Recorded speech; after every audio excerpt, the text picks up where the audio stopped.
Biasanya orang bercocok tanam di lahan pertanian yang luas. Mereka lebih dulu mengolah tanah supaya subur dan gembur. Namun ternyata bercocok tanam tak selalu menggunakan tanah sebagai media tanam. Tanah bisa saja digantikan dengan media tanam air, artinya tanaman sepenuhnya tumbuh di air tanpa menggunakan tanah. Metode ini bisa memungkinkan kita bercocok tanam di lahan yang terbatas. Terlebih jika Anda hidup di area perkotaan yang umumnya minim lahan pertanian. Bercocok tanam dengan menggunakan air inilah yang disebut dengan hidroponik. Hidroponik berasal dari kata Yunani yaitu hydro yang berarti air, ponos yang artinya daya. Hidroponik juga dikenal sebagai budidaya tanaman tanpa tanah. Jadi hidroponik berarti budidaya tanaman yang memanfaatkan air dan tanpa menggunakan tanah sebagai media tanam. Dalam bercocok tanam, fungsi tanah sangatlah penting.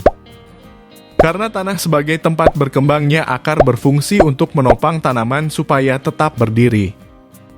Di dalam tanah juga terkandung unsur hara, nutrisi dan air yang berguna bagi tanaman.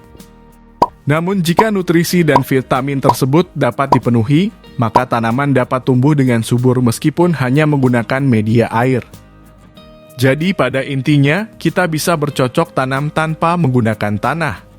Banyak jenis tanaman yang dapat ditanam dengan metode hidroponik, namun umumnya masih membudidayakan sayuran, seperti sawi, pakcoy, selada, dan sayuran hijau lainnya.